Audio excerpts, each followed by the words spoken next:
राधे राधे दोस्तों, हमारे चैनल में आप सभी का स्वागत है। दोस्तों, आज हम जानेंगे कि जब भगवान हनुमान, पवन पुत्र हनुमान बाल ब्रह्मचारी थे तो उनका पुत्र मकरध्वज का जन्म कैसे हुआ। चलिए दोस्तों, हम जानते हैं। दोस्तों, पवन पुत्र हनुमान बाल ब्रह्मचारी थे, लेकिन मकरध्वज को उनका पुत्र कहा जाता है। वाल्मीकि रामायण के अनुसार लंका जलाते समय आग की तपिश के कारण हनुमान जी को बहुत पसीना आ रहा था। इसलिए लंका के दहन के बाद जब उन्होंने अपनी पूंछ में लगी आग को बुझाने के लिए समुद्र में छलांग लगाई तो उनके शरीर से पसीने की एक बड़ी सी बूंद समुद्र में गिर पड़ी। उस समय एक बड़ी मछली ने भोजन समझ वह बूंद निगल ली। उसके उदर में जाकर वह बूंद एक शरीर में बदल गई। एक दिन पाताल के असुरराज अहिरावण के सेवकों ने उस मछली को पकड़ लिया। जब वे उसका पेट चीर रहे थे तो उसमें से वानर की आकृति का एक मनुष्य निकला। वे उसे अहिरावण के पास ले गए। अहिरावण ने उसे पातालपुरी का रक्षक नियुक्त कर दिया। यही वानर हनुमान पुत्र मकरध्वज के नाम से प्रसिद्ध हुआ। चलिए दोस्तों, आगे हम जानेंगे भगवान हनुमान से मकरध्वज का भेंट कैसे हुआ। जब राम भगवान और रावण का युद्ध हो रहा था तब रावण की आज्ञा अनुसार अहिरावण राम और लक्ष्मण का अपहरण कर उन्हें पातालपुरी ले गया।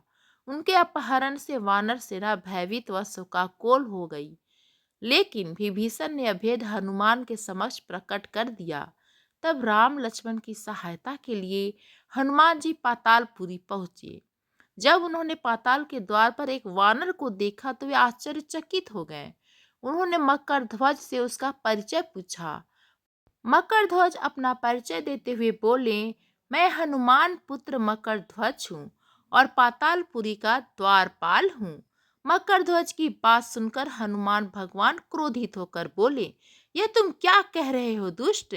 मैं बाल ब्रह्मचारी हूँ, फिर भला तुम मेरे पुत्र कैसे हो सकते हो। हनुमान का परिचय पाते ही मकरध्वज उनके चरणों में गिर गया और उन्हें प्रणाम कर अपनी उत्पत्ति की कथा सुनाई।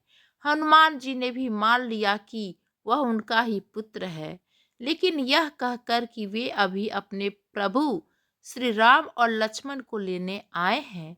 जैसे ही द्वार की ओर बढ़े वैसे ही मकरध्वज उनका मार्ग रोकते हुए बोला, पिताश्री, यह सत्य है कि मैं आपका पुत्र हूँ, लेकिन मैं अभी अपने स्वामी की सेवा में हूँ, इसलिए आप अंदर नहीं जा सकते। दोस्तों, यह सुनते ही हनुमान भगवान और मकरध्वज दोनों के बीच में युद्ध शुरू हो जाता है। हनुमान भगवान ने मकरध्वज को अनेक प्रकार से समझाने का प्रयास किया, किंतु वह द्वार से नहीं हटा। तब दोनों में घोर युद्ध शुरू हो गया। देखते ही देखते हनुमान जी उसे अपनी पूंछ में बांधकर पाताल में प्रवेश कर गए। हनुमान जी सीधे देवी मंदिर पहुंचे, जहां अहिरावण राम लक्ष्मण की बलि देने वाला था। हनुमान जी को देखकर चामुंडा देवी पाताल लोक से प्रस्थान कर गई। तब हनुमान जी देवी रूप धारण करके वहां स्थापित हो गए।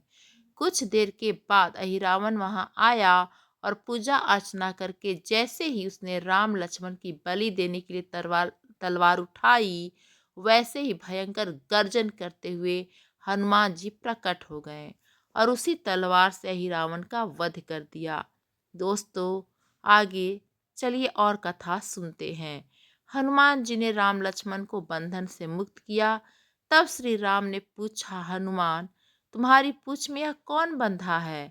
बिल्कुल तुम्हारे समान ही लग रहा है, इसे बंधन मुक्त कर दो। हनुमान जी ने मकरध्वज का परिचय देके उसे बंधन मुक्त कर दिया। मकरध्वज ने श्री राम के समक्ष सिर झुका लिया। तब श्री राम ने मकरध्वज का राज्याभिषेक कर उसे पाताल का राजा घोषित कर दिया और कहा कि भविष्य में वह अपने पिता के समान दूसरों की सेवा करे। यह सुनकर मकरध्वज ने तीनों को प्रणाम किया। तीनों उसे आशीर्वाद देकर वहां से प्रस्थान कर गए। इस प्रकार मकरध्वज हनुमान पुत्र कहलाए। तो दोस्तों, आप सभी को मकरध्वज का परिचय कैसा लगा, हमें कमेंट बॉक्स में ज़रूर बताएं। धन्यवाद फ्रेंड्स।